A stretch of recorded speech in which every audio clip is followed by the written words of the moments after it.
Bom dia, boa tarde, boa noite. Seja muito bem-vindo ao terceiro episódio de Verbo 7. Hoje nós temos aqui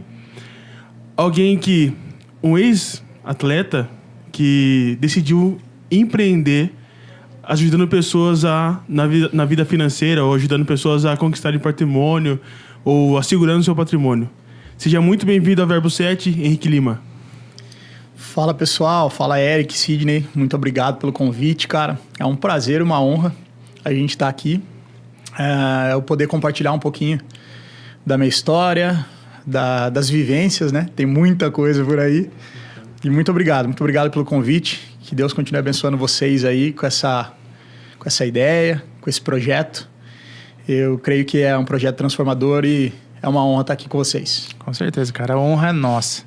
E para aquela pergunta quebra gelo, assim, cara, como você se apresenta hoje? Quem é o Henrique por trás do planejador financeiro? Legal, cara.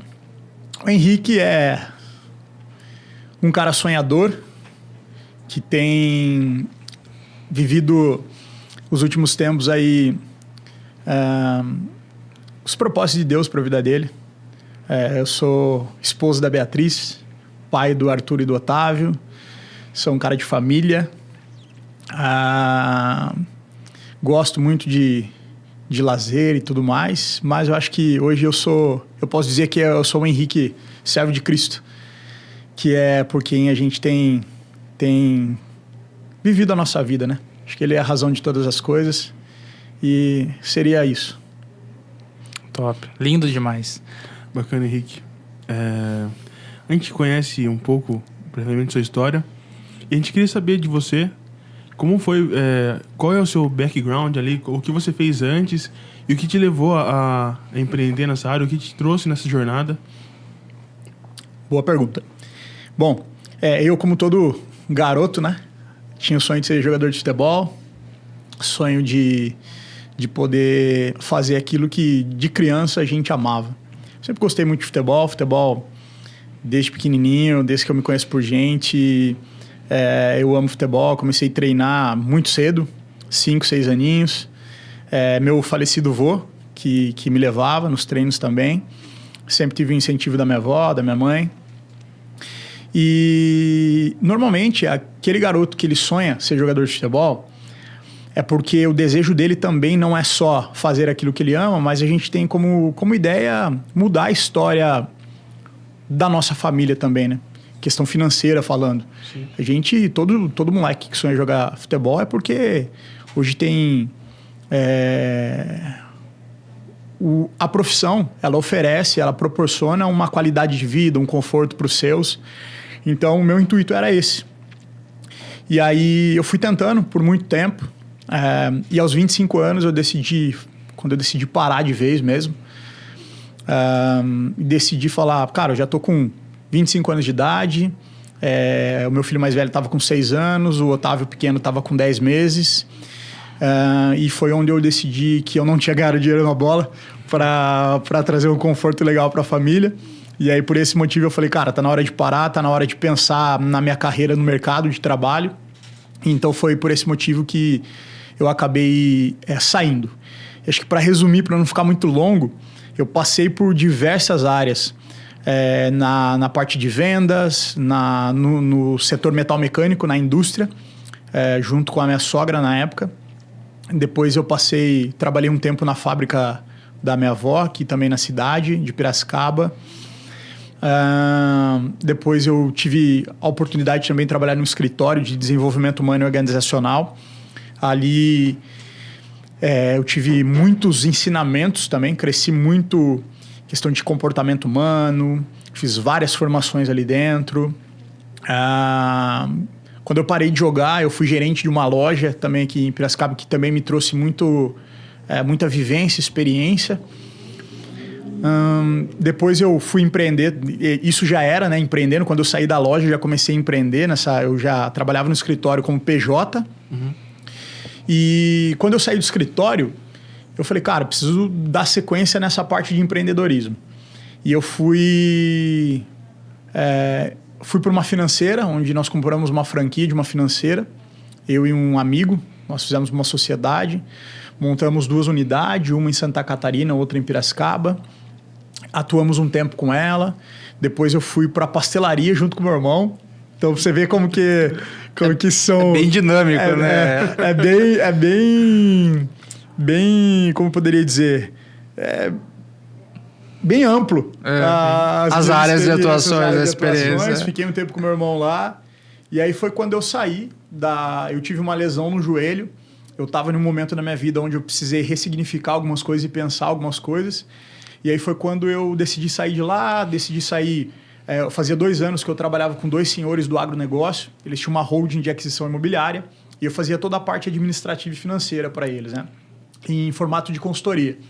Então eu era uma empresa também que prestava serviço para eles.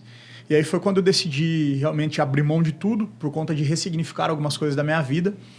E foi nesse momento que eu recebi um convite para ir para GFX, que é a empresa ao qual eles criaram um modelo de franquia também. Eu tenho uma franquia dessa empresa hoje. E aí é onde eu estou agora nesse mercado financeiro, mercado amplo, né? Dentro do mercado financeiro, hoje nós atendemos um 360. Acho que eu estendi um pouquinho, mas é só para trazer a amplitude de como foi sair do mercado de futebol, do futebol e até chegar onde eu estou hoje, cara. Bacana. E o que despertou em você o propósito? Foi propósito ou foi mais oportunidade de negócio?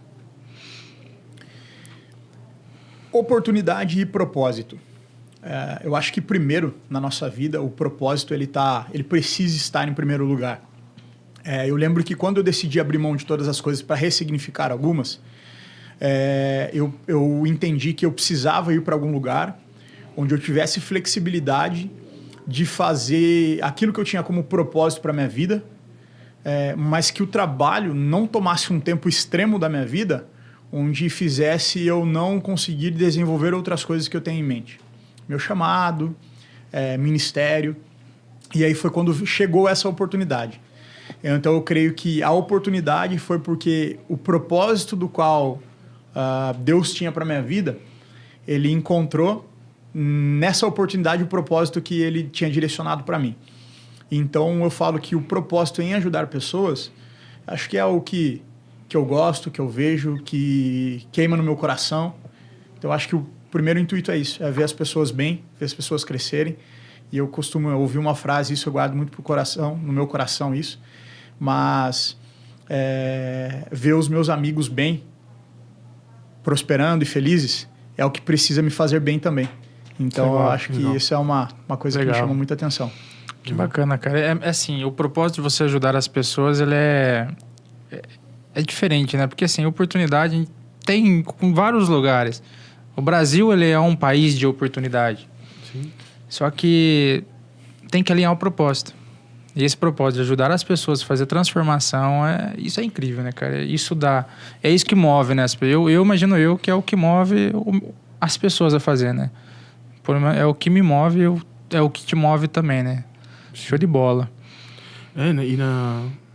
Eu acredito que Deus está muito ligado nisso, né? Deus, quando você se propõe a ajudar uma pessoa, ou alguém, ou alguma causa que seja, que ele esteja envolvido nisso, ele acaba te ajudando também. Ele acaba isso acaba retornando como uma lei, é uma lei bíblica, a lei da semeadura, né? A lei da semeadura.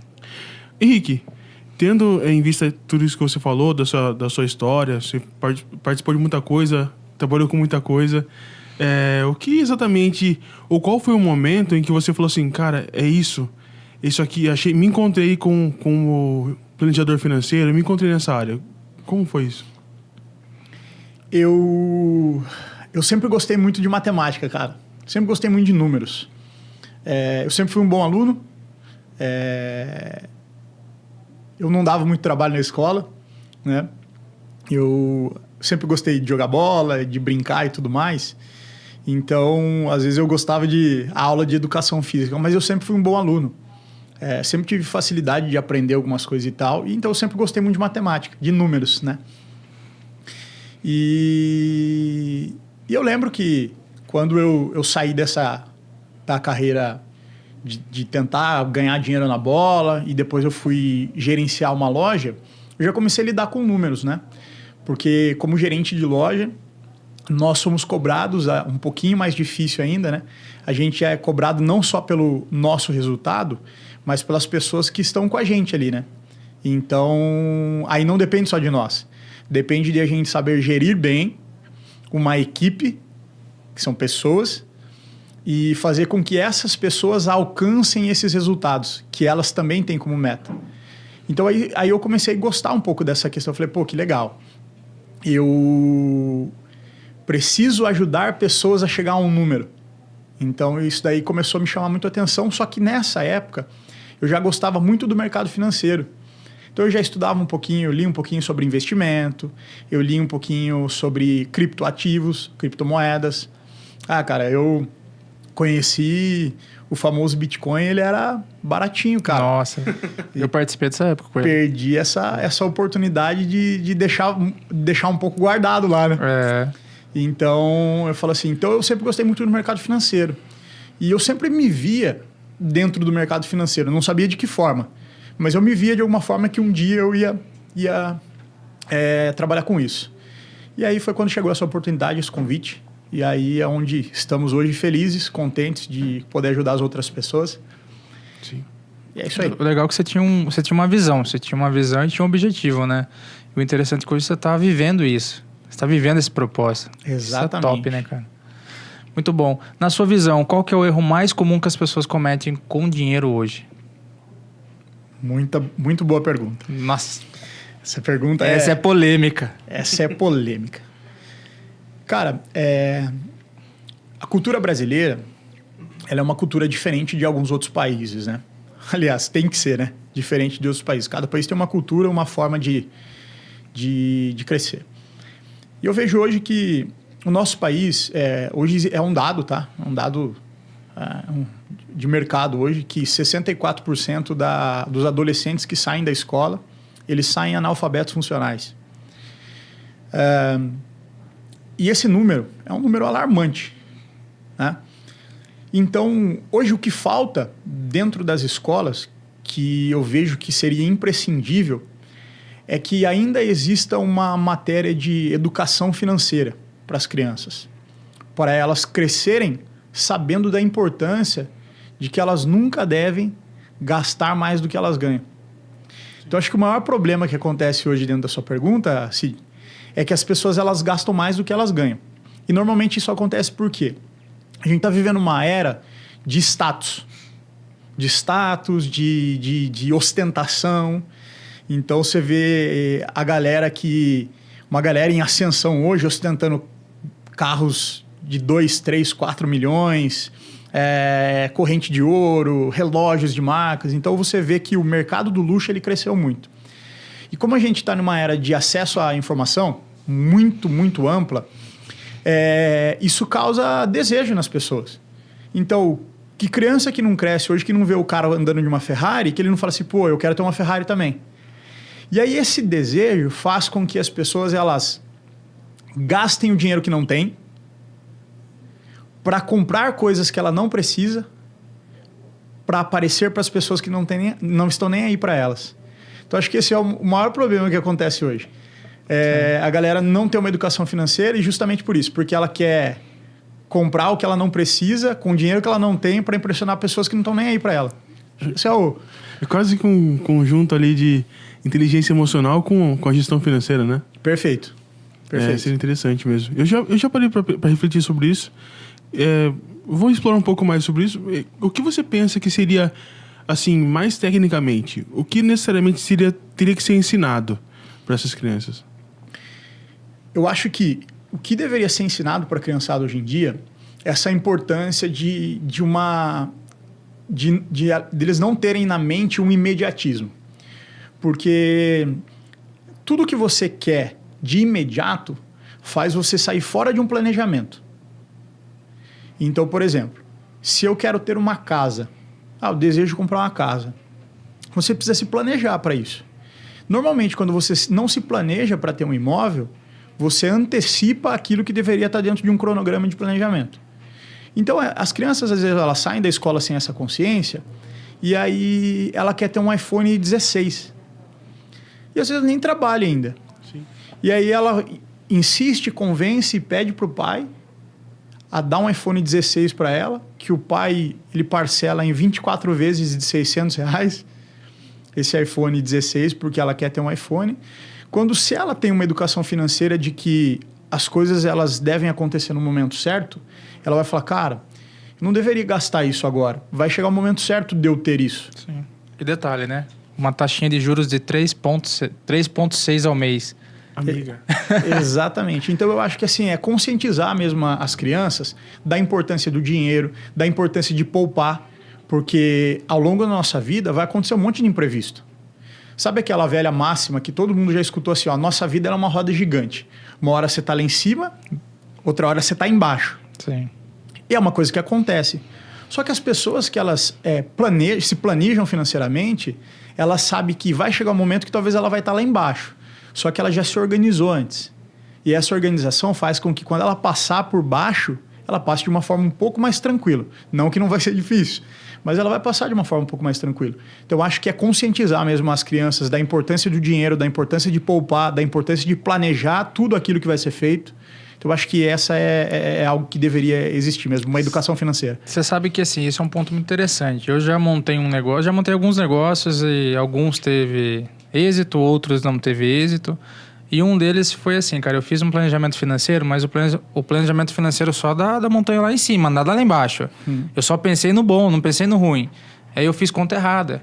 E, cara, deu ruim, porque a teoria é uma coisa, mas a prática é totalmente o contrário. Tem coisas que é incalculáveis. E aí você tem que ter esse discernimento de você pegar e colocar na ponta do lápis. Sempre colocar para baixo algumas coisas que você vai precisar se organizar. E não só pensar que vai dar certo.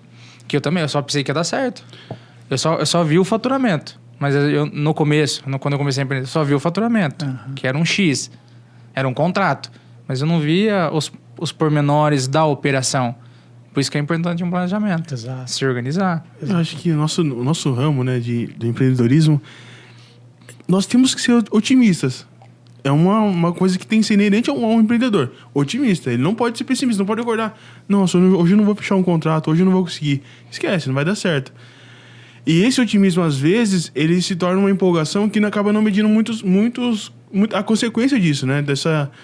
E acaba, não, eu vou fazer uma conta aqui, porque eu sei que esses 5 mil que eu vou gastar hoje vai entrar 10 amanhã. E não entra, né? Exatamente. Isso é importante. Isso é uma coisa que... Precisa pensar também nas coisas ruins também. Não só no bom, mas também se organizar. Ter um planejamento. Ter uma reserva. Criar uma reserva de emergência. Perfeito. Né? Eu li um livro uma vez de um cara muito conhecido, o Ike Batista. E ele lançou um livro chamava O X da Questão. E é legal que nesse livro ele fala muito sobre, quando você vai empreender, sobre a engenharia por trás de um empreendimento. E aí ele fala que existe uma série de coisas que você precisa avaliar. E aí, como você disse, Eric, mesmo, que às vezes a gente fica na empolgação e você falou, cara, ponto-chave, a gente não pode acordar pensando que as coisas não vão dar certo. Lógico. Cara, esquece. O nosso dia ele tem que ser sempre otimista em que as coisas vão dar certo, que as coisas vão fluir. Isso é fato. Só que, como o Sidney disse, existem pormenores que vão vir, que às vezes a gente não mediu isso e não metrificou, cara, e que vai ter problema. Então, nesse livro, ele ensina muito. Ele fala assim, cara, tudo está envolvido. Cara, tudo é uma série de análise que você precisa fazer sobre algo que você está empreendendo. Vou compartilhar algo legal aqui, cara. Eu tive a oportunidade de estar em um bate-papo com um dos empresários aqui de Piracicaba. Ele tem uma rede de farmácias, que, por sinal, é conceituadíssima. Eles já estão com mais de 400 lojas. Mas o que é legal? Hoje, para você ter noção, eles têm um sistema, um software, que analisa qual bairro tem uma quantidade boa de pessoas que têm mais idade, que consomem mais medicamento. Nesse bairro, aonde que é um ponto ideal, onde tem mais tráfego de pessoas. Esse tráfego de pessoas é de fácil acesso. E aí hoje o segredo das farmácias ela precisa ter um bom estacionamento. Sim. Se não tiver um bom estacionamento, nem tem como montar farmácia. Pode ver que às vezes os terrenos são grandes e a farmácia é pequenininha. Sim. Só que o estacionamento é grande. Então você vê que tem toda uma engenharia por trás de estudo de... Cara, eu vou empreender, mas eu preciso analisar tudo, cara. Né? Sim. Então, eu acho que é exatamente isso. O Eric e Sidney, né, que vocês falaram. O Sidney, você citou, né, a questão dos pormenores, que precisa avaliar sem dúvida. Com certeza. E a gente ser otimista, porque a gente precisa acreditar que as coisas vão dar certo, cara. Então, acho que Sim, isso é lógico. importante. E qual que foi a virada de chave que você teve em relação à segurança financeira? Segurança financeira. Bom, eu tive um ano meio caótico, assim, né? Porque eu decidi, como eu citei um pouco atrás aí na história, eu decidi ressignificar algumas coisas. E nesse momento da minha vida, eu decidi abrir mão de muitas coisas, de muitas receitas que entravam. E aí o que aconteceu? Nessas receitas que entravam, todas elas secaram da noite para o dia.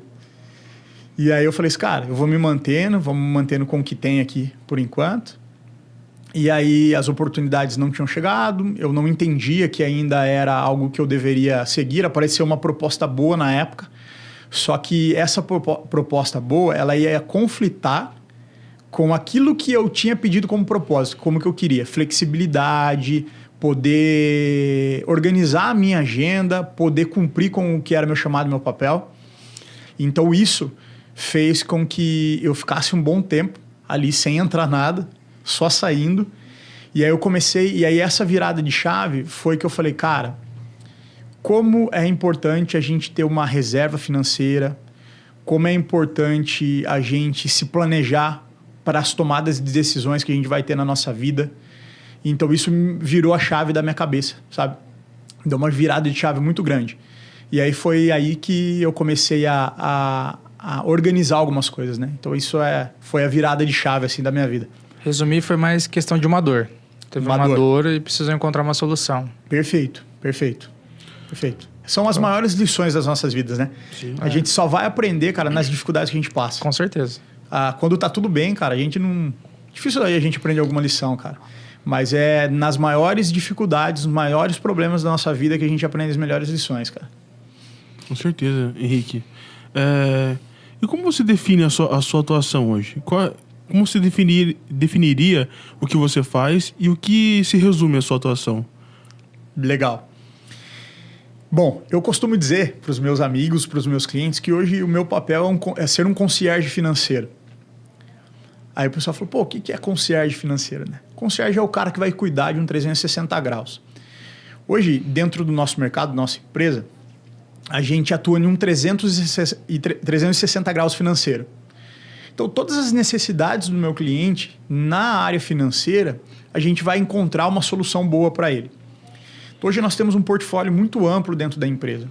E o grande diferencial é justamente essa personalização de atendimento. Porque o que acontece? Hoje existem excelentes profissionais no mercado. E aí, por exemplo, a gente vai atender um determinado cliente, se eu tenho uma empresa por trás, a qual eu defendo a bandeira dela, eu sempre vou levar que essa empresa ela é a melhor do mundo. E pode ser que seja realmente a melhor do mundo, mas pode ser que para os objetivos do Sidney ou do Eric, não atenda. Então hoje o grande diferencial da nossa empresa é que a gente não tem exclusividade com a empresa nenhuma. A gente tem uma gama, um portfólio bem grande de empresas que fazem parte do nosso ecossistema, onde a gente consegue entender as necessidades dos nossos clientes e conseguir levar algo personalizado para cada um. Então esse que é o grande diferencial. A gente trabalha desde a parte de organização e planejamento financeiro, toda a parte securitária que você imaginar, todo tipo de seguro que você imaginar. A gente trabalha seguros pessoais, patrimoniais, rurais e pet. Todo seguro que você imaginar a gente trabalha hoje. Toda a parte de investimentos, daí hoje nós somos associados ao BTG. Então todos os investimentos dos nossos clientes a gente faz pelo BTG. Hoje é o maior banco de investimentos da América Latina.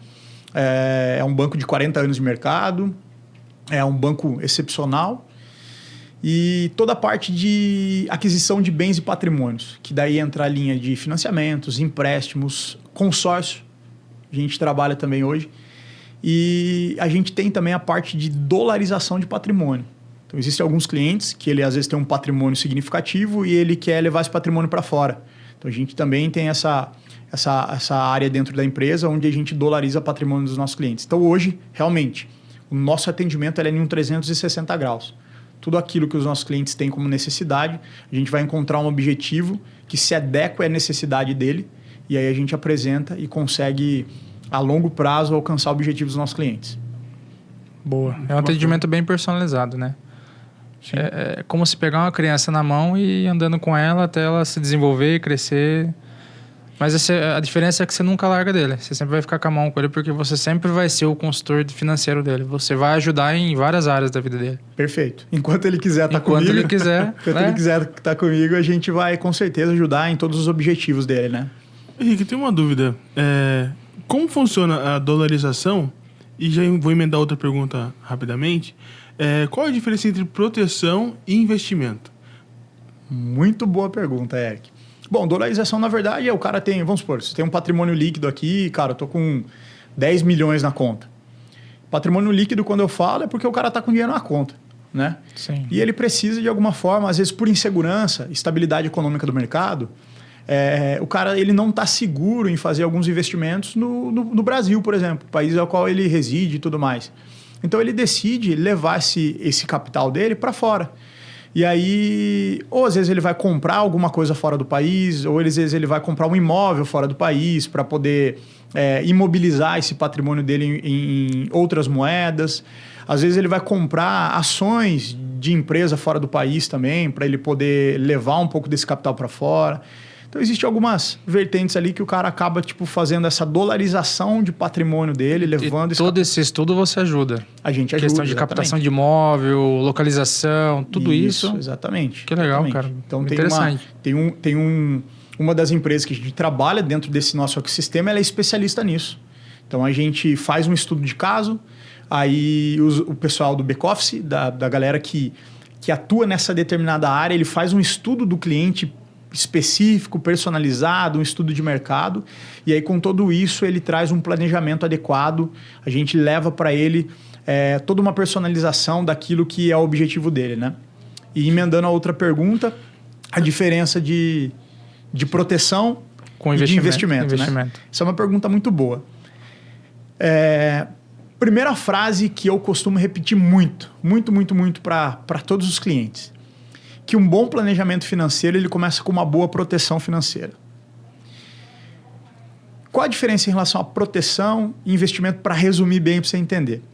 Quando a gente fala de proteção, é quando você começa a pensar em algo com o copo já cheio. Então, eu já começo a jornada da minha vida com o copo cheio.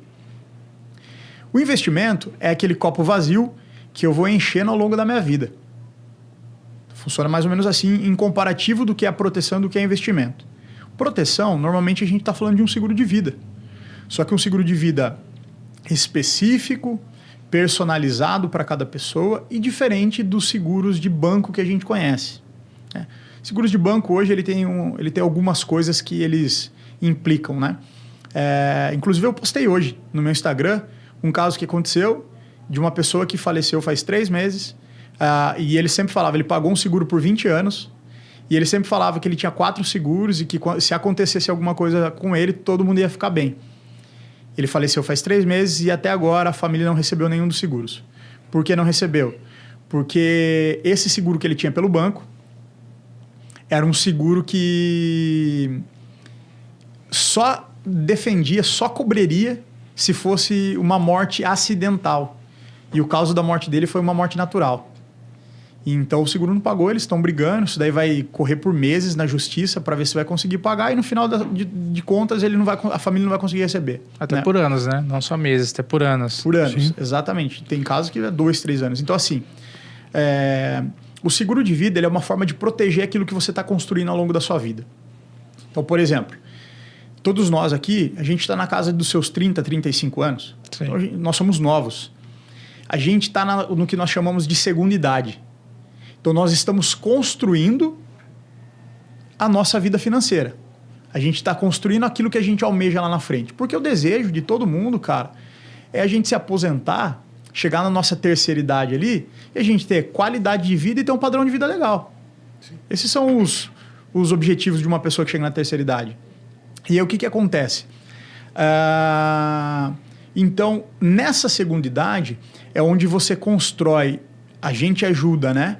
Construir alguns pilares e mecanismos que proteja você ao longo desse período construtivo para que, se algum imprevisto aconteça, vocês estejam amparados. Então, esse é o ponto principal. Henrique, mas quais são esses imprevistos? Cara, hoje a gente, por exemplo, com uma invalidez, eu sofri um acidente e fiquei inválido. Eu estou impossibilitado de gerar receita, porque nós empreendemos. Então, a gente precisa ter algo que nos ampare, porque eu vou estar impossibilitado de exercer minha profissão. Cara, eu estou para a rua direto, faço reunião com o cliente, viajo e tudo mais. Quando isso acontece, eu estou impossibilitado de continuar exercendo minha profissão. Então, a gente vai colocar uma cobertura que ele vai garantir que o recebimento que você vai ter vai permanecer você mesmo inválido para o resto da sua vida, recebendo uma receita, que esse dinheiro a gente aconselha que vocês apliquem esse dinheiro, e aí esse dinheiro aplicado ele vai te render uma receita mensal que você vai conseguir manter o seu padrão de vida para o resto da vida. Outro problema que acontece, uma doença grave.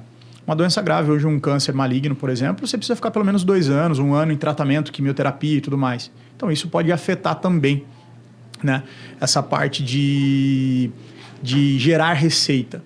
Então, com isso, também existe um mecanismo ali dentro onde a gente coloca que protege você caso uma doença grave aconteça, de você ter uma garantia por pelo menos 24 meses. Então, nós criamos mecanismos, pilares, que vai fazer com que o Eric, vai fazer com que o Sidney, vocês, mesmo acontecendo alguma coisa, esse período construtivo que foi projetado por vocês, ele não seja interrompido por causa de um problema que aconteceu. Então, esse é a ideia de construir um pouco da ideia em relação ao que é proteção financeira e o que é investimento, né? Sim, certo. Então, a proteção ela vai proteger você daquilo que você está construindo. E o investimento é algo que você constrói ao longo do tempo. Então, você começa a fazer aportes mensais, você começa a fazer uma reserva financeira, pensando em imprevistos que possam acontecer, mas principalmente pensando num patrimônio que você quer construir ao longo do tempo para chegar lá na frente e você tá bem. Sim. Henrique, uma outra dúvida, na verdade. O seguro que nós fazemos no banco, quando a gente, sei lá, financia um carro, coisa assim, é diferente do seguro que você oferece? É diferente. Por exemplo, os bancos, quando você vai fazer um financiamento de carro, um financiamento de imóvel, eles colocam o seguro que é conhecido como seguro prestamista. É porque se alguma coisa acontecer com você, por exemplo, um caso ocorre de você vier a falecer enquanto você está financiando o seu carro. No período, então eu financiei meu carro em 5 anos, 60 meses. Você está pagando. Se você morrer, o banco vai deixar de receber aquilo. Então eles colocam esse seguro prestamista, que é para se você morrer, o seguro paga esse valor de financiamento que você fez. Então é um pouquinho diferente, né? A gente trabalha hoje com todo tipo de seguro, como eu disse. Então a gente tem seguro de auto, seguro pessoal, patrimonial, rural e pet. A gente trabalha com toda essa área. Mas essa parte dessa pergunta que você fez é um seguro que existe hoje dentro das linhas de financiamento dos bancos para fazer com que você não deixe de pagar aquilo que eles venderam para vocês. E passando para essa parte de proteção, isso daí já é voltado mais para seguro de vida, né? Proteção. Auto, essas coisas não seria mais como se fosse uma proteção, né? Sim, acho que essa parte do seguro é até uma coisa que eu ia te perguntar de novo, porque acho que eu não fiz uma pergunta muito clara. Esse cliente que você citou, que ele faleceu, essa pessoa que você conhece, a família não está sofrendo para receber. Ele deveria ter feito qual outro tipo de seguro para que ele pudesse receber? A família pudesse ficar assistida quase que imediatamente. Legal, entendi. Bom, a questão da pergunta do Sidney, você proteger um bem que você tem também é importante. Sim. Né? Porque, vou abrir um parênteses só, Eric, antes de responder a sua pergunta. Ou melhor, vou responder a sua pergunta e depois eu faço um parênteses para fazer essa colocação do Sidney. O tipo de seguro que a gente trabalha hoje é um seguro padrão, não é um padrão brasileiro. Né? São seguros com companhias, com seguradoras a nível global, então que oferece uma cobertura diferente para os nossos clientes. Né? No caso, o que acontece? Se a gente fosse pegar essa pessoa que faleceu e nós fôssemos fazer um seguro para ela, a gente ia colocar um seguro que cobrisse morte acidental, morte natural, tivesse uma cobertura de invalidez, tivesse uma cobertura de doenças graves, tivesse uma cobertura de diária de internação hospitalar, tivesse uma assistência funeral. Então, a gente colocaria mais coberturas que esse seguro do banco que ele tinha não tinha essas coberturas. Então, por exemplo, lá estava só uma cobertura de morte acidental. Como ele não morreu de acidente, o banco não pagou. Então, o diferencial hoje é que a gente, como eu disse no começo, né? A gente faz um atendimento personalizado. Então, a gente vai identificar todas as necessidades do nosso cliente e objetivos para poder construir algo personalizado para ele. Então, a gente coloca ali uma garantia. Às vezes, o cara tem filho pequeno, o casal, né? O homem e a mulher, eles têm o filho pequeno que ele tem um custo estudantil com essa criança. Então, dentro do planejamento, precisa estar, para se alguma coisa acontecer com ele por ser responsável financeiro da família, às vezes o marido ele representa 70% da 80%, às vezes 90% e às vezes 100%. E acontece também, às vezes, da mulher ela ter uma porcentagem maior de significância financeira dentro do relacionamento. Só que acontece, se acontece alguma coisa com esse homem, que ele representa 70% da capacidade financeira do lar, e aí o filho estuda em um colégio, e aí você paga R$ 1.500 de mensalidade para o teu filho, e o cara vem a falecer, ele não tem o seguro, isso afeta. Então a gente coloca até a garantia de que essa criança ela vai ter os estudos pagos até os seus 18 anos dentro do planejamento. Então por isso que é um atendimento realmente, Érica, personalizado, cara, para poder entender. E abrindo um parênteses agora para responder a sua pergunta, Sidney. O patrimônio ele também precisa estar protegido. Por que ele precisa estar protegido? Hoje a gente fala muito do... Se você vier a falecer, os seus sucessores, os seus herdeiros legais, eles vão assumir aquilo que você tem de patrimônio. E aí entra a questão da proteção, quando a gente fala de sucessão familiar e proteção, né, familiar e sucessão familiar ou patrimonial, exatamente. Então, por exemplo, eu tenho lá 5 milhões de patrimônio. Eu tenho 5 imóveis, tenho 2 carros e tenho 1 milhão na conta guardado. E aí tudo isso totaliza 5 milhões de patrimônio. Se eu vier a falecer, a minha esposa ela precisa fazer o inventário de tudo isso, para que ela possa acessar tudo isso. E hoje, o custo médio que a gente fala de inventário, a gente está falando em torno de 15%, porque tem o ITCMD, tem os honorários advocatícios e tem os custos cartorários e contábeis ali. Isso chega a mais ou menos uns 15%, tá? A gente está falando talvez de 4% a 8%, está tramitando, inclusive no governo já na nova reforma tributária, o aumento desse ITCMD, que eles cogitam chegar até 12%. Então, ou seja, o custo do inventário vai ficar mais caro ao longo do tempo. Então, o seguro, a proteção patrimonial também dentro disso, é a forma mais segura que uma família vai ter de proteger aquele patrimônio que ela levou anos para construir. Por quê? O dinheiro do seguro, ele é o único bem que ele é intransferível, ele não pode ser empenhorado, esse valor. Então, ou seja, a pessoa ela tem um problema com a receita, um exemplo. Ela tem algumas dívidas governamentais. E a família recebeu um capital, esse capital não pode ser tomado da família, porque ele é um bem legal para a família poder se manter por anos, ao longo da vida, pagar esses custos de inventário e tudo mais. Então, como eu disse, não só o seguro de vida para a pessoa em si é importante, mas proteger o seu patrimônio também é importante. Sim. E olha só que legal, só concluindo. Hoje, no Brasil, as pessoas se preocupam muito mais em fazer o seguro do carro, que se você bater e não tiver, você vai trabalhar e comprar outro. Mas elas não fazem o seguro da vida delas. Que se bater e acontecer alguma coisa, não tem mais volta. Então, hoje o Brasil ele tem apenas uma média de 15% da população brasileira que tem essa consciência e importância de fazer um seguro. É muito baixo, né? É bem baixo. Isso.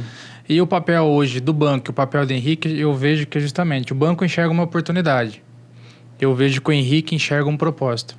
É onde você pega a pessoa, você entende o que ela precisa. É uma venda relacional, né? Nós conversamos isso com a Marcela sobre venda relacional. Você caminha com o cliente. Você não quer só vender para ele, mas você quer entender o que ele precisa. Você vai saber da família, você vai saber da rotina do cara, como que funciona, como que é a vida dele, o que ele tem, o que ele não tem. Para você poder ofertar um produto personalizado, né? Porque o que ele realmente precisa. Porque senão você só vira oportunidade. Sim. Né? Não vira propósito. Perfeito, Sidney. O banco, na verdade, quando ele vai vender, o banco hoje ele é uma instituição importante, é óbvio, né? Só que o que o banco faz? Na verdade, a venda de seguros que acontece ali, normalmente é aquela vendinha casada. É para bater meta. Para bater meta. Porque, por exemplo, você liga no banco e você fala assim, ô Henrique, seu gerente, né? Preciso aumentar o limite do meu cartão de crédito aí. Eu tô com 20 mil de limite, eu preciso aumentar para 40, cara, porque eu vou fazer uma compra específica, tô fazendo uma reforma da casa, vou usar o cartão de crédito para ganhar pontuação. E aí o Henrique, que é o gerente da tua conta, ele fala assim, pera aí, só um minutinho. Aí ele começa ali a mexer, daqui a pouco eu falo, pô, Sidney, consegui aqui aprovar um aumento para você de 20 mil no seu cartão, cara. Só que é o seguinte, cara. Você tá melhoradinha no rating ali. Eu preciso colocar um segurinho para você de vida, para que aprove esses 20 mil. Aí você fala, legal, tá com o seguro aí. Às vezes é 300, 400 reais, 250 reais. Às vezes é um valor que para vocês fala assim, pô, beleza, tacou ali, legal, tem um seguro de vida. Você não sabe o que você tem, quais são as coberturas, quando você vai usar e quais são as letrinhas miúdas do contrato que normalmente os bancos não falam para ninguém. Fala. E aí quando você precisa correr atrás, aí que você identifica alguns problemas. Posso só fazer um comentário legal? Pode. Vou usar o meu pai como exemplo aqui, tá? O meu pai, quando eu comecei a trabalhar nesse mercado, ele pagava um seguro há alguns anos já dentro de um determinado banco. E aí, quando eu comecei a conversar com ele para entender aquilo que ele tinha, eu falei assim, pai, me manda sua pólice. Ele falou assim, não, mas eu não tenho isso. Eu falei, mas como assim você não tem, cara? Não tenho. A menina fez lá um tempo atrás para mim, falou que era um seguro resgatável, que eu tinha por uma das companhias que a gente trabalha, né? Aí eu falei assim, pô, então me dá seu nome aqui. Peguei o nome dele, fui tentar encontrar, também não apareceu. Falei, você não tem nada disso aí não, cara. Não é e tal. Aí nós começamos a pedir pro banco. E a menina não queria mandar. Aí eu falei para ele, fala que você vai abrir um chamado na ouvidoria do banco. Na hora ela já falou, viu, pode vir buscar que tá aqui impressa. Ele foi buscar. Quando eu vi, não tinha nada a ver com o que ela falou que ele tinha. As coberturas eram muito baixas em relação àquilo que o meu pai precisava. Meu pai estava pagando caro de algo que era muito irrisório e que não atendia às necessidades dele. Então, meu pai nem sabia. Se acontecesse talvez alguma coisa do meu pai, por exemplo, sofrer um acidente e ficasse inválido, ele não ia receber nada. E meu pai, ele é comerciante. Ele está o dia inteiro na rua. Ele depende do seu vigor físico para poder gerar receita, né? Ele depende da locomoção e tudo mais. Então, esse é um ponto a ser observado, cara. Show de bola. Bom, o Henrique já é um empreendedor, já tem um tempo, né? Então, vamos falar um pouquinho sobre vida real do empreendedor, cara. Como que é isso para você?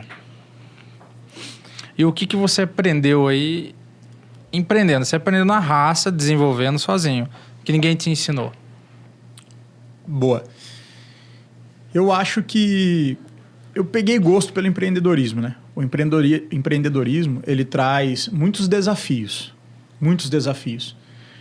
Tudo na nossa vida tem os prós e os contras. Isso é algo que a gente precisa ter como consciência. Eu falo que o que o empreendedorismo me trouxe é sobre eu precisar me reinventar todos os dias. Acho que essa é uma lição que a vida vai nos ensinar. Só esses desafios, como eu disse lá, que os desafios e os problemas é o que faz a gente crescer. Eu acho que a vida ela nos traz muitos ensinamentos. E foi o que eu aprendi ao longo da vida. E principalmente nesse mercado de empreendedorismo, eu aprendi que a gente precisa se reinventar todos os dias. Porque às vezes algo que a gente planeja não vai dar certo, às vezes algo que a gente almeja não vai dar certo, às vezes nós construímos um planejamento muito legal de objetivo de vida. E às vezes no meio desse caminho acontece alguma coisa que a gente não espera. Então aí você precisa se reinventar. Você precisa parar, pensar, calcular e reprogramar a sua rota.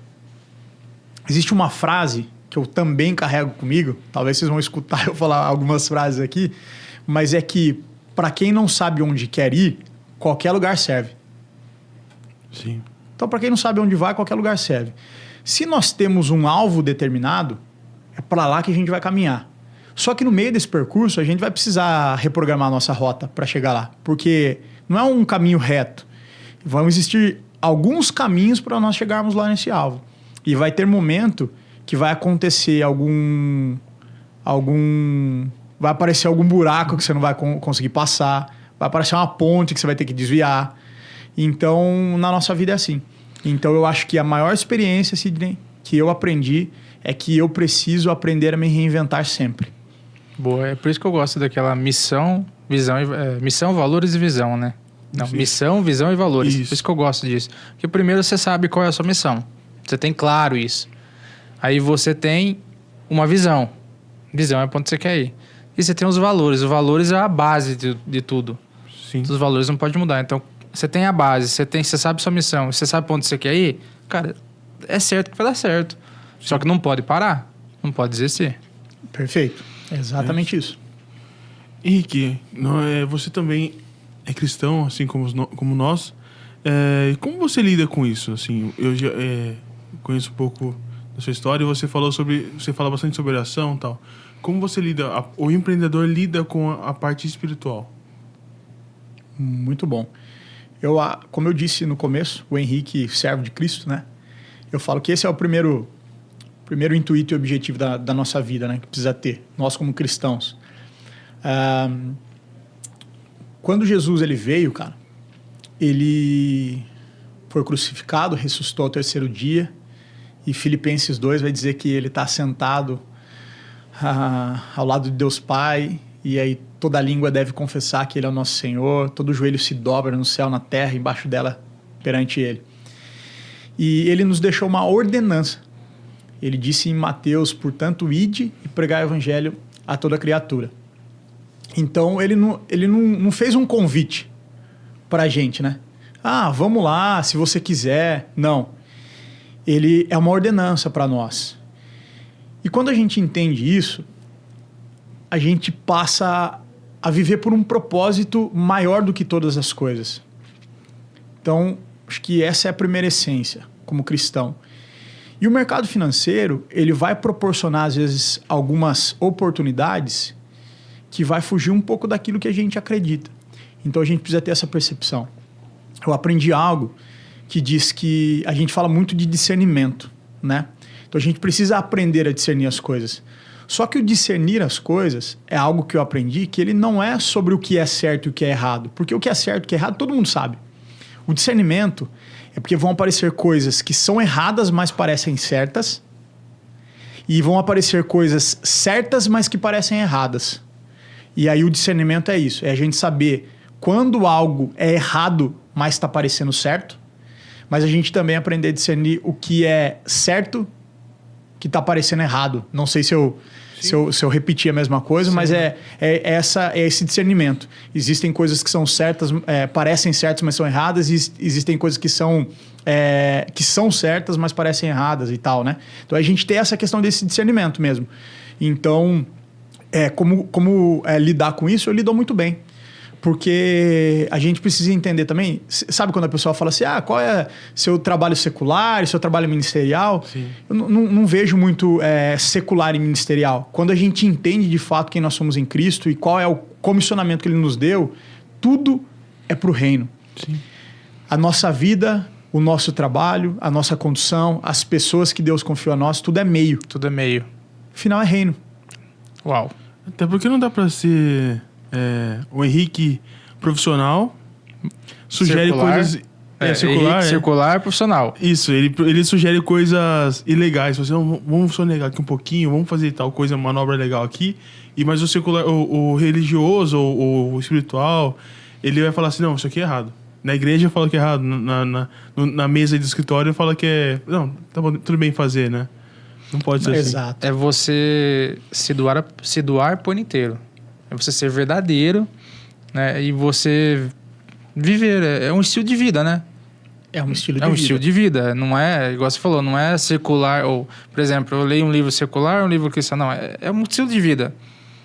Você vai ler tudo que envolve, que vai em prol do reino, que vai ajudar o reino.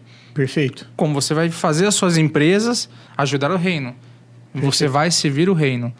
Top. Bom, Rick, a gente já anda um bom tempo juntos, né? Já tem uma boa caminhada. Sim. Já. A gente já fez negócio junto. Sim. Já ganhamos, já perdemos Sim. juntos, né? Exato. E nessa nossa trajetória, eu escuto você falar muito de frases e várias frases de efeitos e também você fala muito de princípios. Qual para você é inegociável? Qual princípio é inegociável para você? Cara, é um pouco... Eu acho que o que eu poderia dizer, talvez, que a gente precisa cuidar muito é do nosso caráter. Né? Nós sermos pessoas idôneas, honestas, fiéis e leais. São alguns valores que eles precisam ser inegociáveis, imutáveis nas nossas vidas, né? Então, eu acho que um princípio que eu carrego comigo é justamente isso, é cuidar muito do meu caráter. Isso eu acho que é algo que é muito importante, que é imprescindível para nós. A gente precisa tomar muito cuidado com o que eu comentei com o Eric, de algumas coisas que às vezes vão aparecer ao longo do tempo. Propostas. Algumas propostas que vão aparecer ao longo do tempo e que às vezes você começa a filtrar e aí você fala assim, cara, se eu abraçasse isso aqui, ia mudar a minha vida financeira, eu ia ganhar muito dinheiro. Sim. Só que são propostas que vai conflitar com o nosso caráter, com esses valores inegociáveis que a gente deve carregar ao longo da nossa vida. E talvez hoje não faça tanto sentido. Talvez hoje vai ser de boa. Só que lá na frente, cara, a gente vai colher consequências por conta das nossas decisões, das nossas escolhas. A nossa vida ela é feita de escolhas.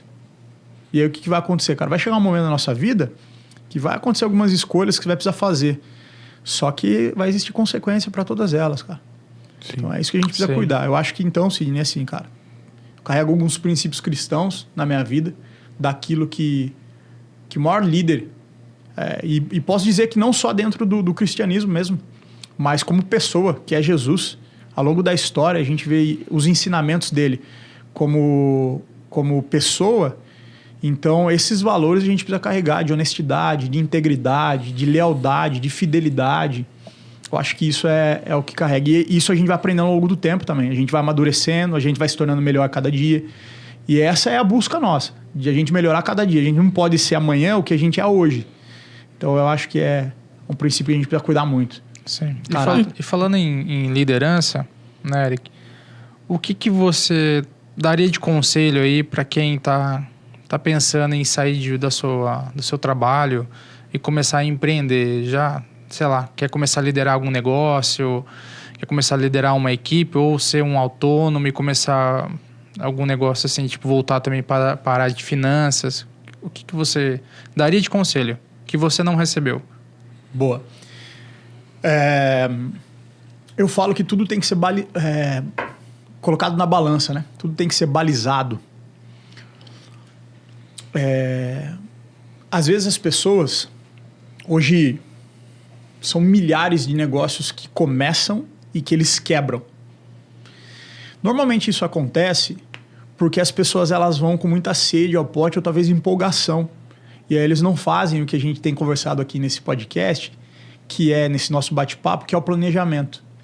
E às vezes o cara, ele tá como CLT, ele trabalha dentro de uma empresa e ele deseja empreender. É o sonho do cara empreender. Só que ele não faz um planejamento para isso. Aí simplesmente o cara chega, pede a conta, aí ele sai com uma mão na frente e outra atrás, aí ele abre um negócio e começa, e aí 6 meses ele não tem uma sustentabilidade ao longo desses 6 meses para ele se manter, aí ele quebra, ele vai precisar voltar para trás. E talvez esse cara vai ficar frustrado, emocionalmente falando, porque ele foi para algo que ele não se preparou. Às vezes nem psicologicamente, emocionalmente, fisicamente, financeiramente. E aí tende a quebrar. Então eu costumo dizer que um conselho é faça uma análise de como está a sua vida, de quais são as responsabilidades que você carrega. Porque às vezes um cara quer empreender saindo de CLT e o cara às vezes tem filho para criar, ele tem uma esposa, ele tem uma casa para sustentar. Só que também, como a gente falou, Eric, de ser otimista, você precisa acreditar que o teu negócio vai dar certo. Sim. E aí você vai precisar agarrar com unhas e dentes para fazer aquele negócio dar certo. Então, disciplina e constância é o que faz você chegar mais longe. É o que faz você alcançar o objetivo. Tem aquela frase, o talento nunca vai superar a disciplina. Quando o talento não for disciplinado. Sim. Então, cara, tem um filme muito bom que é de um jogador de basquete e o cara fala muito isso. O filme com o Adam Sandler, né? E ele fala, cara, é isso que você quer da sua vida, é isso que você ama. Aquilo que você vai fazer, que você vai empreender, enche o teu coração de alegria, você tem certeza daquilo que você está fazendo?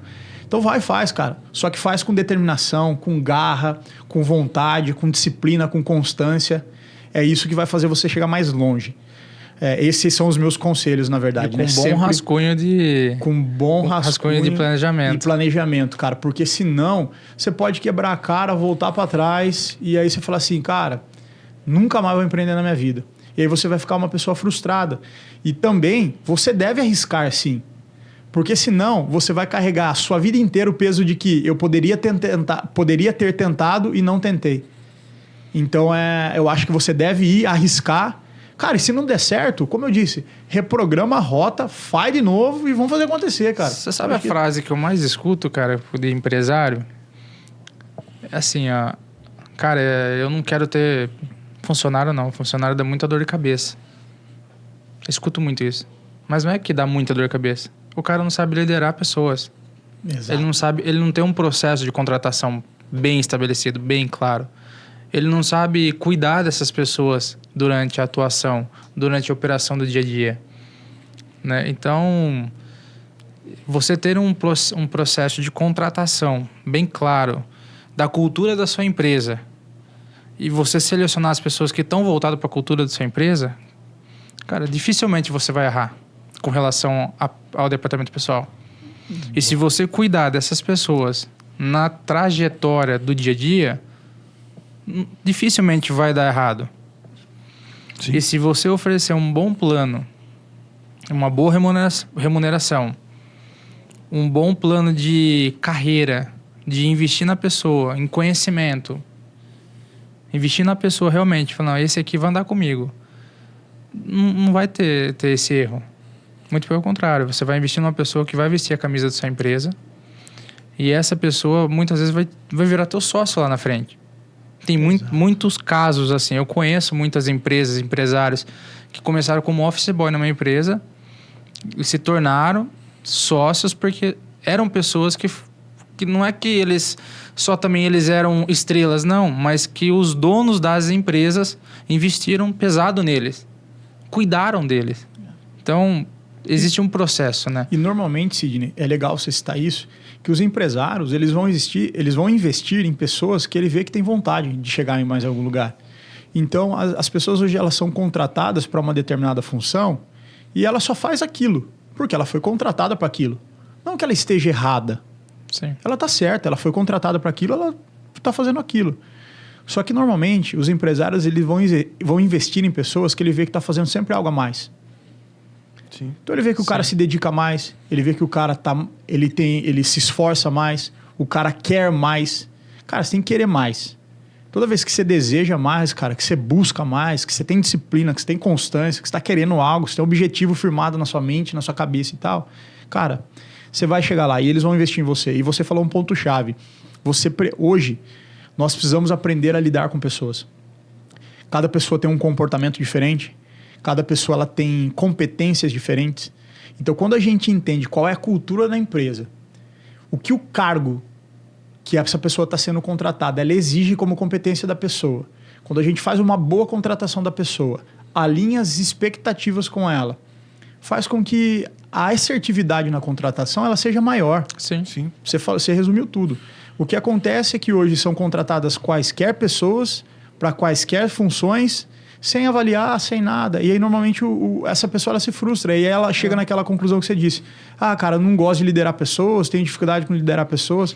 Cara, são os desafios que a gente vai enfrentar. E esse empresário, ele vai sofrer, cara. Porque, assim, eu imagino assim, o cara fala uma frase dessa pra mim, eu imagino ele tocando a empresa nas costas sozinho. Perfeito. Cara, tem como. se o cara tiver 28 horas por dia, ele não vai conseguir tocar a empresa. Perfeito. Ele não vai conseguir resolver todas as áreas. Eu falo por mim, por experiência própria, pelo que eu vivo, pelo que eu já vivi. Então, cara, eu acho que é mais fácil você investir em pessoas e cuidar de pessoas do que você querer tocar a empresa inteira. Perfeito. E eu acho que nessa esteira, uma coisa que a gente pode entender também, levando pro lado da pessoa que de repente quer empreender, é um conceito que eu vi ainda quando eu estava trabalhando como CLT, que é você agir como se fosse um empreendedor, no trabalho que você é CLT. Eu tive uma situação muito legal que eu tive uma promoção porque eu fui contratado por uma função administrativa, executiva comum. Mas eu já era formado em Direito, eu só não tinha feito a prova da OAB ainda, e aí eu meio que desanimei e não quis fazer. E de repente tive uma oportunidade de analisar um grande contrato de uma empresa que viria para Piracicaba. E aí meu chefe me chamou, inclusive Paulo, um grande abraço, deve estar assistindo aí. Ele me chamou e falou: Eric, você consegue analisar esse contrato? E eu falei assim: eu consigo. Não é minha função. Por ele falar: não sou contratado para isso. Mas eu falei assim: não, daqui. Eu analisei, enfim, a gente conseguiu fazer uma boa análise do contrato. Eu consegui fazer junto com a equipe jurídica lá do parque. E nós fizemos e deu muito, muito certo esse contrato pra gente, porque a gente revisou o contrato. E aí, com isso, eu tive uma melhora de posição, salário e tudo mais. Então, o cara que quer empreender, quem quer empreender e tá assistindo isso, pense o que você pode melhorar do negócio que você trabalha hoje. Como se ele fosse seu. Você é dono da empresa, amanhã você chega na empresa como dono. E aí você olha o que eu posso melhorar, o que eu posso fazer a mais. Não é trabalhar, chegar mais cedo, sair muito mais tarde, mas é olhar os pontos e falar assim: aqui eu posso melhorar, aqui eu posso ser melhor. Muito bom. É você Muito aproveitar o tempo que você tem, seja nas 8 horas, 9 horas, sei lá, e você ser produtivo, né? Não é só comer tempo, mas ser produtivo. Mas é muito, muito boa a sua colocação, Eric. Muito bom. Sim, isso é... Isso, acho que o maior conselho seria isso. Se você tá num CLT hoje, você enxergar essa empresa como sua. Muito bom. É o primeiro passo. Muito bom. E as empresas precisam ter esse entendimento também, o empresário, principalmente, como a gente estava falando de aprender a lidar com pessoas, de que um dos papéis dele é fazer com que gere pertencimento nas pessoas, que elas se sintam parte daquilo. Porque às vezes o empresário, muita gente quebra a cabeça com pessoas porque ele vê a pessoa só como um número, cara. Cara, o cara tá ali é só um número. E aí, normalmente, por ele ver a pessoa só como um número, essa pessoa ela só vai ser um número. Agora, quando ele vê que existe uma pessoa ali, que ele pode desenvolver essa pessoa, que ele pode liderar ela e ensinar ela a ser líder, gerar pertencimento nela, falar: cara, não, você faz parte disso aqui, cara. Porque se a gente está construindo algo grande e vai chegar longe, cara, é porque você faz parte. É aquela velha frase que a gente conhece, né? Esse dia a gente tem falado, que se você tá construindo algo grande, pode ter certeza que você não está sozinho. Sim. Se você estiver sozinho, não é algo grande, é algo pequeno. Exatamente. Então, quando a gente entende, quando os líderes entendem isso também, cara, eles começam a ver as pessoas de uma outra forma, e aí gera pertencimento nessas pessoas e elas vão avançar e os resultados vão ser melhores. Maravilha. Henrique, a conversa está muito boa, dá vontade de estender um pouco mais. Nós queríamos saber, assim, quais são os 3 livros que você tem como base pro seu negócio, pra sua vida? Bom, cara, eu gosto de ler. Aprendi há um tempo a ler bastante. Eu acho que eu poderia citar vários aqui livros assim, que tem inúmeros insights para a nossa vida. Eu gosto de alguns livros estoicos, que tem alguns ensinamentos legais. Eu acho que o primeiro livro principal é um livro que contém 66 livros, que é a Bíblia Sagrada, né? Acho que primeiro livro que tem muitos ensinamentos pra gente. Tudo que a gente imaginar tá ali dentro, cara. Sabe? Então, a Bíblia ela tem muitos ensinamentos pra gente. Quando você fala em empreendedorismo, se você for ler ali o livro de Provérbios, cara, do começo ao fim é inúmeros ensinamentos de como a gente deve administrar a nossa vida em um âmbito geral, pessoal, profissional, familiar e tudo mais. Então, a Bíblia é um livro que nos ensina muito. Um outro livro que eu gosto muito, que também eu li, cara, que me marcou muito, chamado O Homem Mais Inteligente, que é do Augusto Cury, que ele fala sobre Jesus como pessoa. Então, é um livro que me marcou muito também. Tem um outro livro, cara, chamado Comece pelo Porquê, do Simon Sinek. Cara, esse livro é sensacional. Ele faz você entender o porquê você faz as coisas, né? Algumas empresas, elas se comunicam no que elas fazem, outras se comunicam em como elas fazem e outras se comunicam em por que elas fazem. E aí, quando você entende qual é o porquê, existe um propósito por trás de tudo. Você não simplesmente está só se comunicando, vendendo, só entregando um produto, não. Existe um porquê do que você está fazendo aquilo, né? Então, é um outro livro aí também muito bom. E, cara, inúmeros outros que... Eu tô lendo um livro agora atualmente que chama Conversas Cruciais. É um livro muito bom, muito, muito bom também, que tem trazido inúmeros insights sobre conversas cruciais são importantes. São importantes. Conversas difíceis são importantes. Como a gente está falando de empreendedorismo, a gente está falando de negócio, de finanças, de mercado de trabalho, esse livro diz que as pessoas que elas têm êxito e sucesso normalmente são aquelas pessoas que sabem lidar com conversas difíceis. Então é um livro muito bom. Cara, e a gente ia ficar falando de um monte de livro aqui, porque tem um monte de livro legal. Mas e quando você vai escrever o seu? Porque Cara, você já tem bastante história, cara. Ex-jogador de futebol. Sim, a gente nem conseguiu entrar em todos os pontos, né? Nem conseguiu entrar em todos os pontos. Quem sabe, cara, quem sabe? É um sonho. Existe uma frase que diz que todo homem deve ter um filho, plantar uma árvore e escrever um livro. Sim. Então, eu já tenho filho e já plantei uma árvore. Agora falta o livro. Quem sabe eu não escrevo um livro, né? É isso aí, cara. Henrique, como as pessoas te encontram profissionalmente? E é uma coisa que acho que poucas pessoas sabem, ou algumas não sabem, que não é 1 milhão por mês, não é 1 milhão a consulta, não precisa pagar 100 mil por mês, só se quiser, né? Se quiser, se quiser, eu aceito. Como funciona? Como as pessoas te encontram? Como funciona esse trabalho para clientela em geral? Legal. Bom, hoje eu tenho o perfil no Instagram, que é o meu perfil pessoal. Então ali, às vezes eu posto algumas coisas, mais no Stories e tudo mais, que é @Henrique Lima, o Lima com 2 L's de laranja e 2 A's de abelha. Não sei se eu posso deixar meu telefone aqui também para as pessoas, tá? Vocês podem mandar um zap para mim, que é o DDD 19 981357535. Então vocês vão encontrar e aí a gente vai conseguir bater um papo, trocar uma ideia, entender quais são os seus objetivos, quais são as suas necessidades, aquilo que você almeja alcançar ao longo do tempo. E aí dentro disso a gente constrói um atendimento personalizado, né? Os nossos atendimentos não têm custo, então essa é uma grande vantagem, Ericão.